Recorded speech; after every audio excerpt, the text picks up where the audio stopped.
many are mothers to pets, mothers to plants, mothers in the form of mail? Because you know how that is. You know how that is. I thought I'd share something. I do not have children, but I do have a cat, and he definitely thinks he's my baby. And I hold him sometimes, and he's like, "All right, Mom, enough of the loving on me." So, but I was going to share. I have a whole bunch of things I wanted to share today about Mother's Day. So here's the first one for us mothers to fur babies. So the reason why you feel so connected to your pets is because they were originally meant to be your children, but there were no human bodies available when they incarnated. So they came through in the form that they could, just for you for a lifetime. Isn't that sweet? So I told that, and he's like, yeah. Okay, can I have a treat now? So I thought I'd share a couple things because this came as a surprise to me.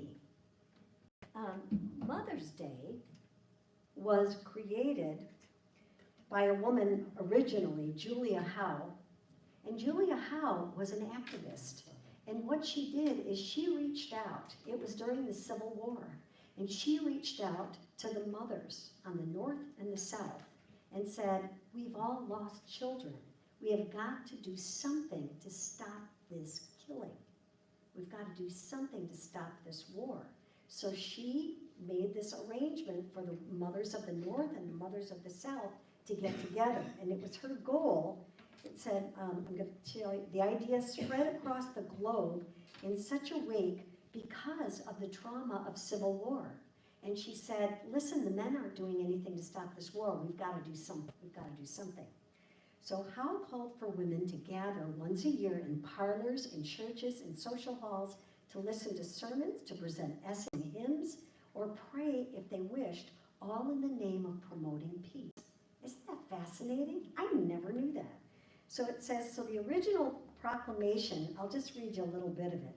She said, in the name of good and humanity, I earnestly ask that the General Congress of Women, without limit of nationality, may be appointed and held at some deemed most convenient place, and at the earliest period consistent with its object, to promote the alliance of different nationalities, the amicable settlement of international questions, and the great and general interests of peace. That's pretty amazing.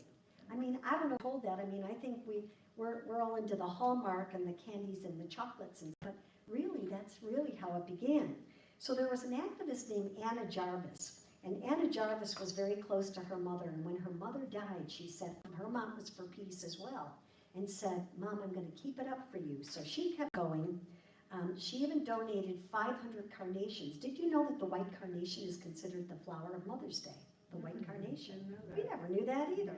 We all think it's roses now, but it's white carnations. And she donated 500 white carnations when her mom passed away to the church and said, I want everybody to be mindful. This was a woman of peace, and that our whole purpose of us getting together here is for peace. So she kept a thing going. Jarvis held what is considered to be many the first Mother's Day celebration. In addition to conducting this memorial service, she gave the flowers. However, the celebration rapidly continued on, and they went to Woodrow Wilson, who was the president at the time, that was in 1914, and said, you've got to declare a day that's Mother's Day. But the whole idea behind it was a day of peace, a day of knowing no division between any of us, and we all have to relate to each other. Well, much to Anna Jarvis's chagrin, it turned into a big deal that it is today. They say that we spend $25 billion on this day on flowers, candies, and cards. And what happened was, she got really upset about it to the point where it's not a happy ending for her because she wound up in a sanitarium. Good thing, but she said, she railed against Eleanor Roosevelt when she was the president and said, you've turned it into a commercial thing, and it was supposed to be about peace. So she said, Mother's Day inclusively, Eleanor Roosevelt said, but she used it as a way to promote well-being for women and children at large. And Anna did not agree with her, and she said, to have Mother's Day the burdensome, wasteful, expensive gift days like Christmas and other holidays have become is not a pleasure. And that was in 1920. And she said, if American people are not willing to protect Mother's Day from the bunny schemers that would overwhelm it with their ideas, then we shall never have Mother's Day again. And she tried to stop Mother's Day. She started it, and then she tried to stop it because it went south, and it kind of became a thing of its own. Jarvis herself never profited from the idea, and in 1948, at the age of 84, she died penniless, having used all her money to fight the holiday's commercialization. And I thought, oh, Anna, gosh darn it. You know, I mean, she meant well, but it kind of went crazy. So I'm bringing that point up to say, you know what? I know, you know, it's fun to get. I have very big surprises for you that I spent many an hour. Just you'll see. But I have some surprises for you. But even in so, I thought, yeah, there's some commercialism to Mother's Day. But it's important to remember, did you wake up, even if your mom's in spirit, did you wake up and say, Happy Mother's Day? I have a little picture of my mom. And I'm like, hey, Mom, Happy Mother's Day. Because think about it, who we've become is largely a part of our moms. And people go, oh, yeah, well, I didn't have a relationship with my mom. And so sometimes on Mother's Day, I always celebrate, who are those of you that are mothers, and who are those of you that had a mother? So if you had a mother, you could celebrate Mother's Day, right? So I thought I'd share one of my most inspirational philosophers. Just absolutely love this woman, Irma Bombeck. I love her, and listen to what she says about Mother's Day. When the good Lord was creating mothers, he was into his 6th day of overtime. The angel appeared and said, you've been doing a lot of fiddling around with this one. God said, have you read the specs on this order? She has to be completely washable, but not plastic. She has to have 180 movable parts replaceable. She has to run on black coffee and leftovers. She has a lap that disappears when she stands up, and a kiss that can cure anything from a broken leg to a disappointed love affair. And also have 6 pairs of hands. The angel shook her head and said, 6 pairs of hands? Come on, no way. And he said, it's not the hands that are causing me the trouble. It's, the God remarked, it's the 3 pairs of eyes that the mothers have to have. He said, is that on the standard model? And God said, yeah, it is. It's on the standard model. 1 pair that sees through closed doors when she asks, what are you kids doing in there? When she already knows. Another here in the back of her head that sees what she shouldn't, but what she already knows is going on. And of course, there's the ones in front that can look at a child, goofs up, and say, I understand and I love you without so much as uttering a word. God said, the angel touching his sleeve, get some rest, God. And God said, oh, I can't. I'm so close to creating something to myself. Already I have one who heals herself when she's sick. She can feed a family of 6 on 1 pound of hamburger, and she can get a 9-year-old to stand under a shower. The angel circled the model of the mother and slowly said, you know, it's too soft, but tough, God said. Can you imagine what this mother can do and what she can endure? So the angel says, well, can it think? Not only can it think, but it can reason and it can compromise, said the Creator. Finally, the angel bent over and ran her finger across the cheek. Well, there's a leak. I told you, you were trying to put too much into this model. God said, it's not a leak, it's a tear. The angel said, but what's that for? And he said, it's for joy, it's for sadness, it's for disappointment, it's for pain, it's for loneliness, and it's for pride. The angel said, you're a genius, God. And God said somberly, I didn't put it there. Interesting, huh? That one gets me choked up every time.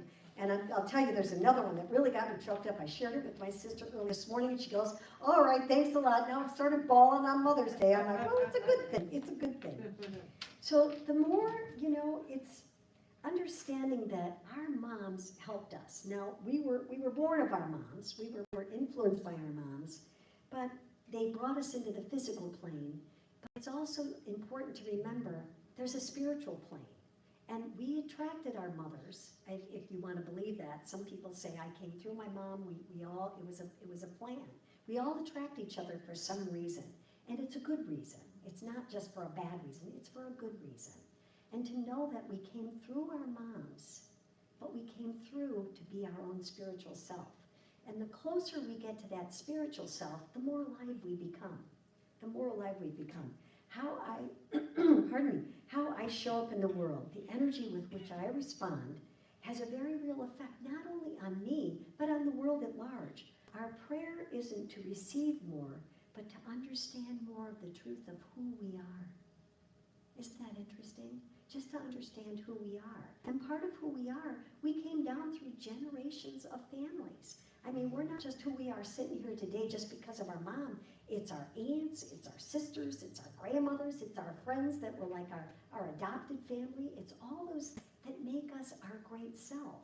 And so today's the day we get to acknowledge, hey, thanks.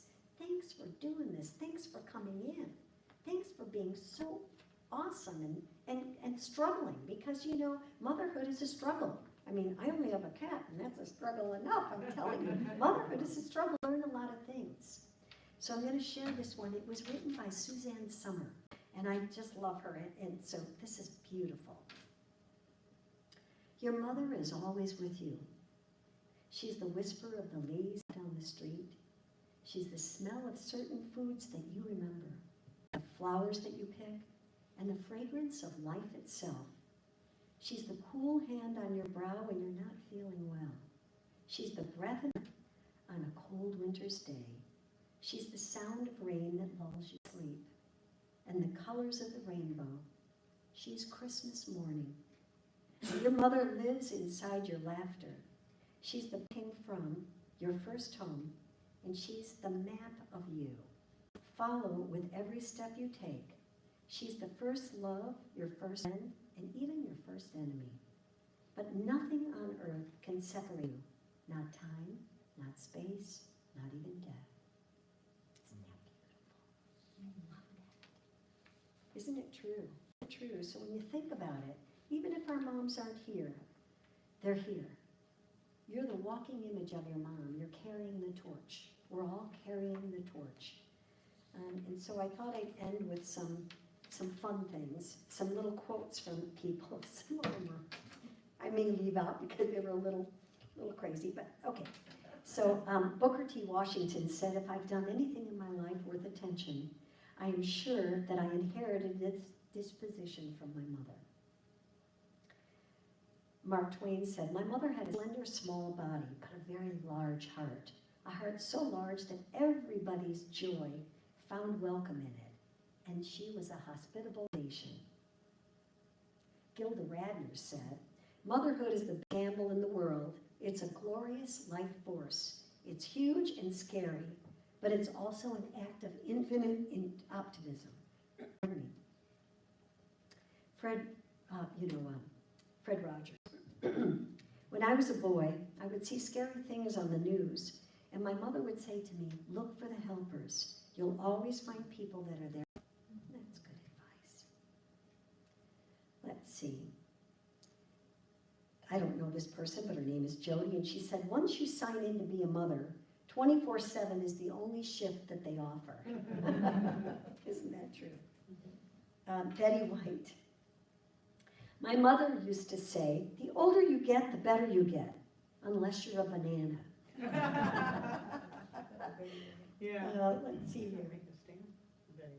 Everybody in the world, everybody around the world wants to save the earth, but no one will help mom do the dishes. Isn't that true? Isn't that true?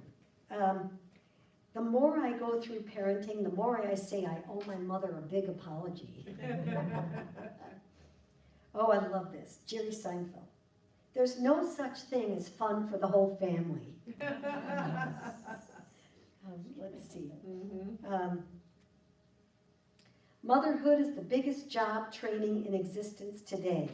And then Irma Buck says, thanks to my mother, not a single cardboard box has found its way back into society.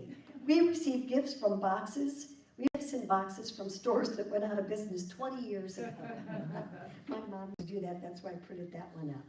So it's just the idea that look at today with light, with levity, with joy, and so look at your neighbor and say, Happy Mother's Day. Happy Mother's Day. Happy Mother's Day. Happy Mother's Day. You can say, Happy Mother's Day, Mom. All the ones in heaven. Yeah.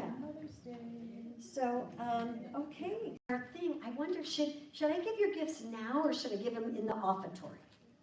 Now. Let's do now. Okay. First of all, I know there's a tradition. Oh, yeah. Oh, God. My can for the canned goods. Sorry.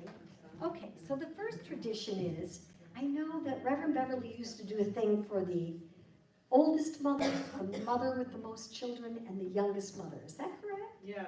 Okay, so first of all, who's the youngest mother? Okay. Can you come forward to receive? And don't tell anyone else what it is yet. Happy Mother's Day. Annalise, Happy Mother's Day. Happy Mother's Day. Oh, and you smell good too. All right, how about the mother with the most kids? How many kids? Who's a mother? How many kids do you have, Kim? Two? Nance? Like everybody has two. Okay, Karen, one. Naomi's got two. Naomi, two. Susan's got two. Like Uh-oh, everybody's one. got two. Two. The whole Oh, world man does. alive. Okay, so let's see. Okay. You have three? Maria has three. Well, there you go. Come on up here, Maria. Yay! Happy Mother's Day. Happy Mother's Day, honey. Happy Mother's Day. And now, the oldest mother. Oh, I know no one likes to fess up to that. Okay, so I believe it's going to be Nancy. I think I know this by heart. All right, Nancy, here you go. Come on up. Yeah. Mary, it's rude to ask how old is Patty? Oh, Patty? No, let's, come on. No, Patty, you got to fess up. Patty, are you over 84? No. Okay. Yeah, she is. She is. Patty, fess up. She's like, I ain't talking. I'm not talking. Yay, okay. Be proud of your age. Absolutely. Yes. Are you kidding? Holy cow. Well, come here, I need a hug. No. Oh, happy Mother's Day. Oh my gosh. Yay. Yay. Look good. Yeah. But guess what else? I have stuff for everybody. I hope, okay, so I'm gonna give it to the women first. Oh, happy Mother's Day. And this one is for our pet. Thank you. Oh, how cute this is. I made these. How pretty. I made these until well into midnight. These are so pretty. There You you know, my go. neighbor gave me a Women's Day There card. you So it was go. really sweet. Yeah. You know. I'm gonna give you guys What she put in the mail, and it said, you know, honoring women. I thought that was super sweet. So again, I'm not with them. There you go.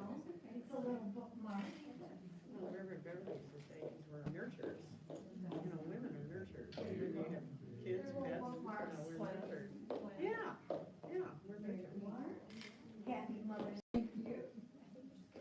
Happy Mother's Day. Happy Mother's Day. And happy Mother's Day. There you go. All righty. So we all have, oh wait, you didn't give one to Jeff. Do you want a Mother's Day book card? You want to?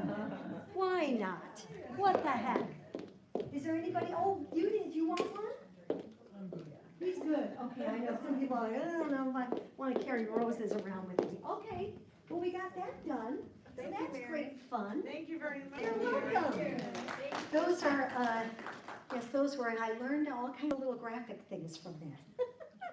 But that was fun. My cat loved it too because every piece of paper I cut off and every ribbon I cut off, he was all over the place. So we played very much until midnight. Okay, here's our next song, and I'm gonna go over here just to kind of change it up. Oh, did we stop? All right. you just hit stop up at the corner, and then